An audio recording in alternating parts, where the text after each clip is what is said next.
అహ్మదాబాద్ జరిగినటువంటి విమాన ప్రమాదం పైన ఎయిర్ ఇండియా విమాన ప్రమాదం పైన కేంద్రం దర్యాప్తును ప్రారంభించింది. ఇంజన్లు ఫెయిల్ కావడంతోనే ఈ ప్రమాదం జరిగినట్టుగా డైరెక్టరేట్ జనరల్ సివిల్ ఏవియేషన్ అధికారులు చెప్తున్నారు. అయితే ప్రాథమిక అంచనా ప్రకారంగా ఈ యొక్క విషయాన్ని నిర్ధారణకు వచ్చారు.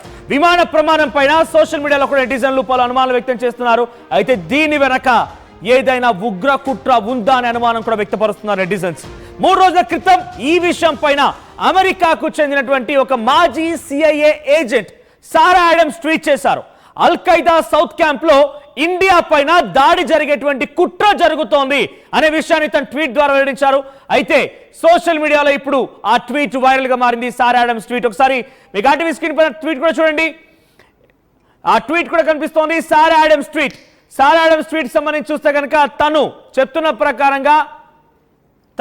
ప్రకారంగా సౌత్ అల్ ఖైదాలో ఇండియా పైన దాడి చేసే కుట్ర జరుగుతుందనేటువంటి ఒక మాటని తను ట్వీట్లో వెల్లడించారు. దీన్ని బట్టి చూస్తుంటే నిజంగా నెటిజన్ల యొక్క అనుమానం నిజమేమనేటువంటి ఒక అంశం తలెత్తుతోంది. నిజంగా కుట్ర జరిగిందేమో, ఉగ్రవాదులు కుట్ర చర్య ఆధారితంగానే ఇక్కడ అది చేస్తుంటే ఇక్కడ చూడండి. So Taliban launches raid on Pakistan ISI black terrorist. So ఇది వేరే అంశం. సో సారా ఆడమ్స్ చూడండి, ఇక్కడ సారా ఆడమ్స్ ఏం చెప్తోంది కింద కనిపిస్తోంది. ఒకసారి ఇండియా హోల్డ్ చేయండి. India attack is being planned in AQAI camp in South. చూడండి, the India attack is being planned in an AQ camp in the South. ఇది తను చెప్తున్నమాట. సో CIA మాజీ ఏజెంట్ గా పనిచేసిన సారా ఆడమ్స్ ఇది చెప్తూ ఉన్నారు. The India attack is being planned in AQ camp in the South. So దీన్ని బట్టి చూస్తుంటే దీని వెనక ఏదో కుట్ర ఉందా? ఈ ట్వీట్ ఎప్పుడో కాదు, జూన్ 10వ తేదీన ఈ ట్వీట్ చేశారు తను. సో ఈ ట్వీట్ ఆధారితంగా చూస్తుంటే నిజంగా అనుమానాలు కలుగుతూ ఉన్నాయి. సో ఈ ట్వీట్ అనుమానాలకి మరింతగా బలాన్ని చేకూరుస్తోంది. సో 3 రోజుల క్రితమే ఈ ట్వీట్ చేసింది తను కూడా. సో ప్రెసెంట్ ఈ ట్వీట్ చాలా పెద్ద అనుమానానికి తావిస్తోంది. సో ప్రస్తుతానికి ఇంకా బ్లాక్ బాక్స్ దొరకాల్సి ఉంది. సో ఈ బ్లాక్ బాక్స్ కనుక దొరికితే దీని వెనుక నిజంగా కుట్ర ఉందా, లేదా టెక్నికల్ సమస్యలే ఉన్నాయా, ఇంజన్లు ఫెయిల్ అవ్వడం కారణంగానే ఈ ప్రమాదం జరిగిందా, ఇలా అన్నింటికీ ఒక కొలిక్కి వచ్చే అవకాశం ఉంది. ఇంతకీ బ్లాక్ బాక్స్ అంటే ఏంటి? బేసిక్గా ప్రతి విమానంలో కూడా బ్లాక్ బాక్స్ అనేది ఉంటుంది. ఈ బ్లాక్ బాక్స్ ఎలా ఉపయోగపడుతోంది అంటే కనుక ఇటువంటి యాక్సిడెంట్స్ క్రాషెస్ సమయంలో ఈ బ్లాక్ బాక్స్ లోని డాటా చాలా కీలకంగా ఉపయోగపడుతుంది. సో ప్రస్తుతానికి దాని ఎయిర్ స్పీడ్ ని క్యాల్కులేట్ చేస్తుంటారు ఈ బ్లాక్ బాక్స్ లో. సో బ్లాక్ బాక్స్ యొక్క సామర్థ్యం ఎలా ఉంటుంది అంటే 1100 డిగ్రీ సెల్సియస్ లో అది ఎట్టి పరిస్థితులకి చెక్కు చెదరకుండా ఉంటుంది. డీప్ ఓషన్ లో కూడా ఎటువంటి ప్రమాదం జరిగినా కూడా దాన్ని ఏమాత్రం కూడా డ్యామేజ్ అవ్వకుండా చాలా పటిష్టంగా ఉంటుంది ఈ బ్లాక్ బాక్స్. ఈ బ్లాక్ బాక్స్ లో ఏం చేస్తారంటే ఎయిర్ స్పీడ్ ని, ఆల్టిట్యూడ్ ని, విమానానికి సంబంధించి హైట్ ని, ఇంజన్ సౌండ్ ని, ఇంజన్ స్పీడ్ ని, ఇవన్నీ క్యాల్కులేషన్స్ తో పాటుగా ఒక వాయిస్ రికార్డ్ కూడా ఉంటుంది. ఇటు పైలట్స్ మధ్య కన్వర్సేషన్ ని వాయిస్ రికార్డ్ చేస్తూ ఉంటారు. తర్వాత ఎయిర్ ట్రాఫిక్ క్యారియర్ కి సంబంధించి ఆ మెసేజ్ పాసింగ్ ని కూడా వాయిస్ రికార్డ్ చేస్తూ ఉంటారు. ఇలా ప్రతిదీ కూడా అక్కడ జరిగిన సమస్యని పసిగట్టగలిగేదే ఈ బ్లాక్ బాక్స్. అయితే ప్రస్తుతానికి బ్లాక్ బాక్స్ గురించి అక్కడ గాలింపు చర్యలు కొనసాగుతున్నాయి. ఈ సంఘటన జరిగినటువంటి బీజే మెడికల్ కాలేజ్ హాస్టల్ దగ్గర ఎక్కడైతే ఇన్సిడెంట్ జరిగిందో ఆ బిల్డింగ్ లో పెద్ద ఎత్తున బ్లాక్ బాక్స్ గురించి అన్వేషిస్తున్నారు పోలీసులు. సో ఇప్పటికే సుమారుగా అన్ని మృతదేహాలను అక్కడి నుంచి తరలించారు. సుమారుగా 290 బ్యాగ్స్ లో ఆ మృతదేహాలను ప్యాక్ చేయడం కోసం అక్కడికి తరలిస్తే 265 బ్యాగ్స్ ఫుల్ఫిల్ అయ్యాయి. 265 ఆ మృతదేహాలని కూడా వివిధ ఆసుపత్రులకు తరలించారు. అక్కడ వారందరికీ DNA టెస్ట్ కొనసాగుతోంది. ఎందుకు తెలుసా DNA టెస్ట్? అక్కడ చనిపోయిన మృతదేహాన్ని కూడా గుర్తుపట్టడానికి చాలా కష్టంగా మారింది.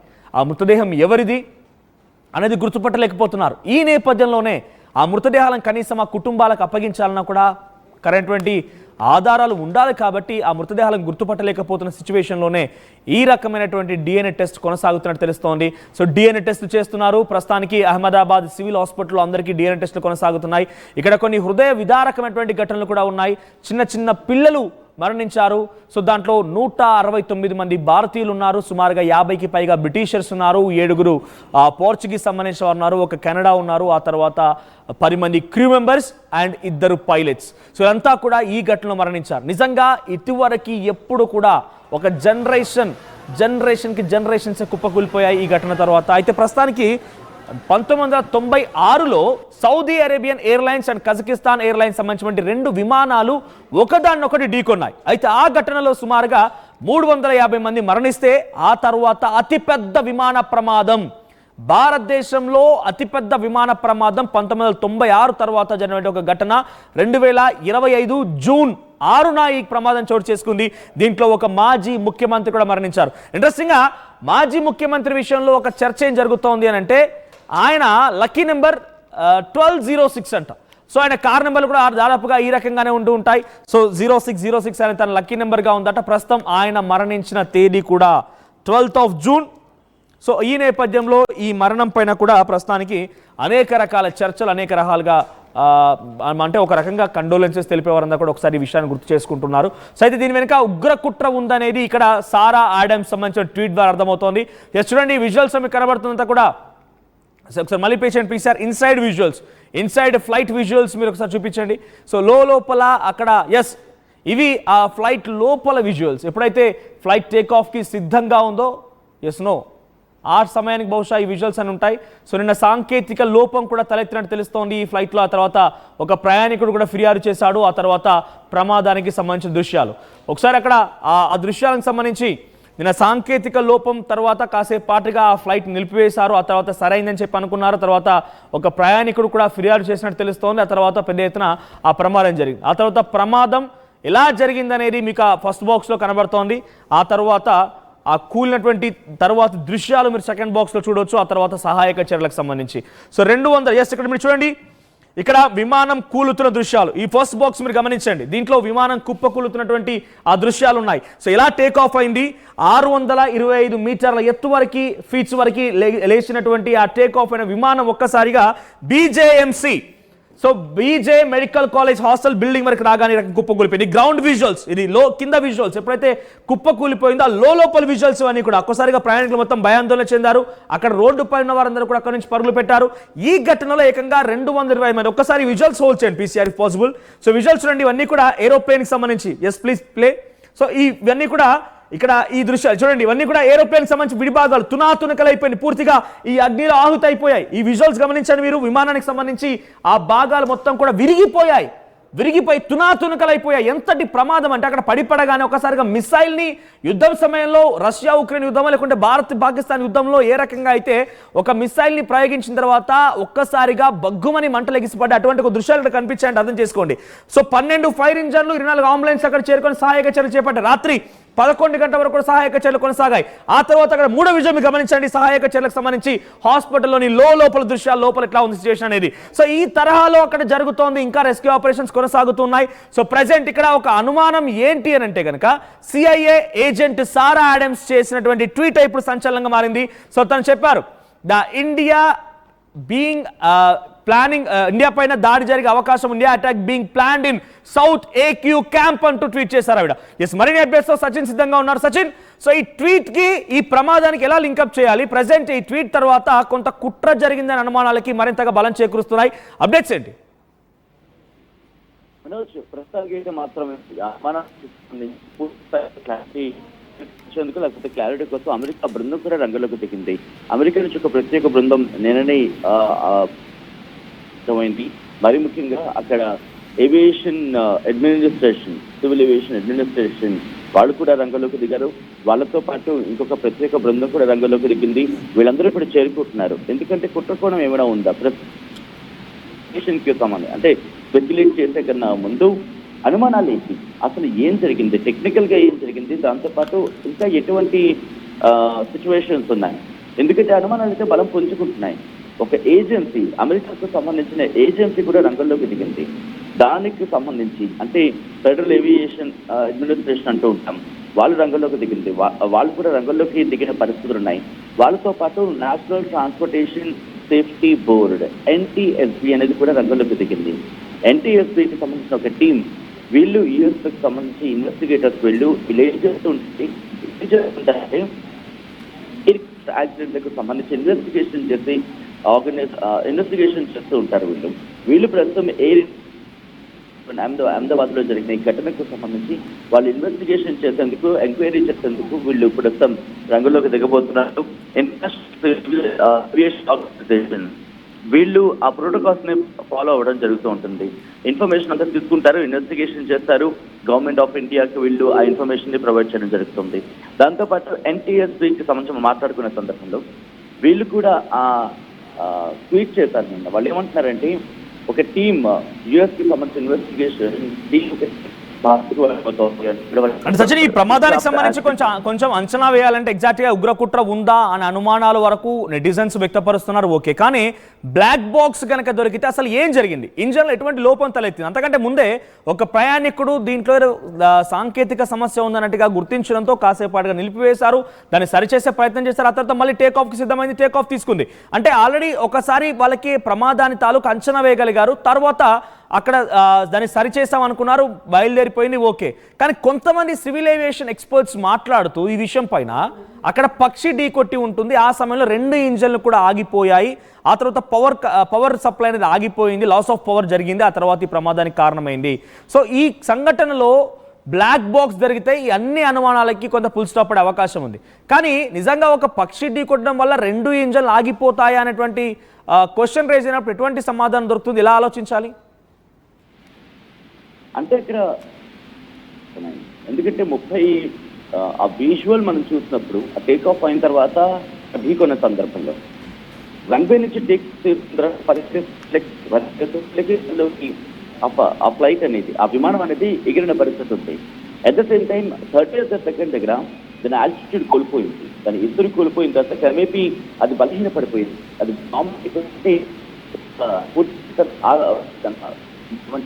ఫస్ట్ కోల్పోయింది, పైలట్ కోల్పోయినది క్లియర్ కట్ గా మనకు అర్థమవుతోంది. అక్కడి నుంచి డ్రాప్ అయింది, అక్కడి నుంచి మళ్ళీ ఇంకా డ్రాప్ అవుతూ వెళ్ళి ఢీకొట్టింది. కరెక్ట్గా 50th సెకండ్ దగ్గర 49-50 సెకండ్ మధ్యలో ఆ ప్రమాదానికి గురైందంటే మనకి క్లియర్ కట్ గా అర్థమవుతుంది. అంటే సెకండ్ల వ్యవధిలోనే జరిగింది, నిమిషం గ్యాప్ లేదు. సో ఇటువంటి ఘటనలు జరగడానికి కారణం ఏంటి?